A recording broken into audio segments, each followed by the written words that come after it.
Dragged into battle with barely a warning and no answers from superiors, a group of Ukrainian armed forces soldiers found themselves surrendering to Russian troops in the Kursk region, far from the homes where many of them had been forcibly enlisted. The Russian Ministry of Defense released footage this week showing Ukrainian prisoners of war, describing how they were conscripted from the streets and pushed into frontline combat with no regard for their health or preparedness.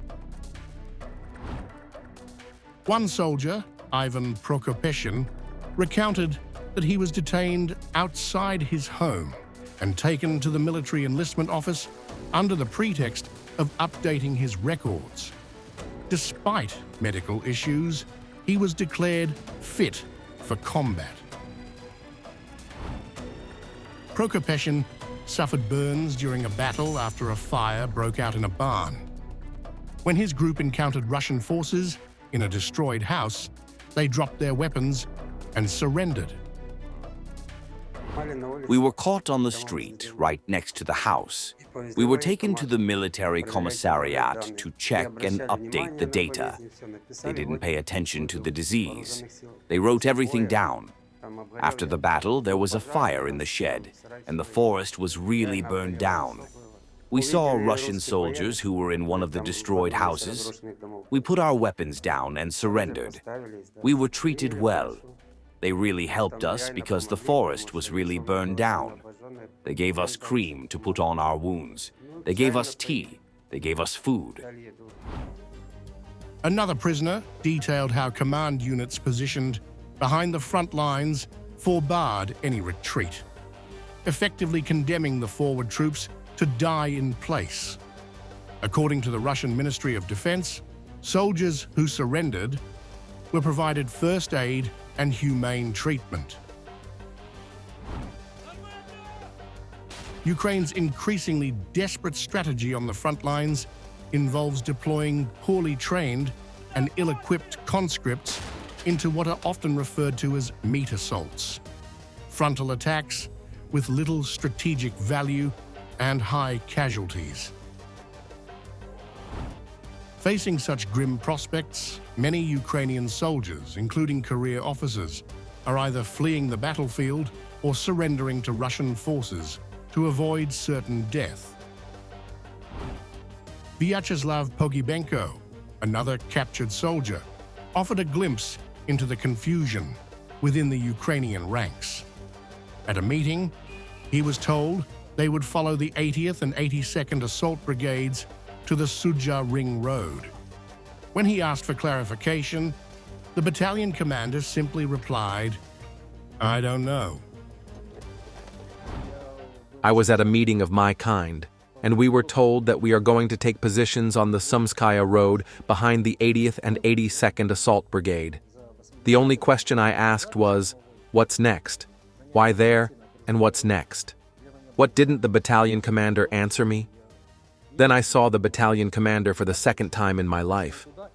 I didn't know anyone from the officers, but I asked such a question. What's next? What didn't the battalion commander answer me? I don't know. That was the battalion commander's answer. On another part of the front, Russian assault units stormed a fortified building near Krasnogorovka, held by Ukrainian troops and a Mexican mercenary. The assault platoon commander, speaking to Sputnik, said the foreigner fled at the start of the clash. Abandoned by their leader, the remaining Ukrainian soldiers refused to surrender and were ultimately killed. Only one was captured alive. There were mercenaries at the Krasnogorovka shooting range. As a rule, the oldest of the mercenaries was in one of the houses. They held a position there. It turns out that the oldest of them was a Mexican, and it turns out five servicemen. The oldest of them was there. We couldn't take this house for a long time. Then when we took it, this Mexican ran away, and the other prisoners refused to surrender. They were destroyed, and one was taken prisoner. The mercenaries come here in the hope that they will have a sweet life here. After they come across us, we reprimand a couple of people from their group, and they immediately start running away. On the northern edge of Chasov Yar, troops from the Russian Sever-V brigade cornered a Ukrainian unit hiding in the basement of a partially collapsed building. Believing they remained undetected, the trapped soldiers declined to surrender, except for one, who emerged with his hands up after Russian troops offered a chance to live.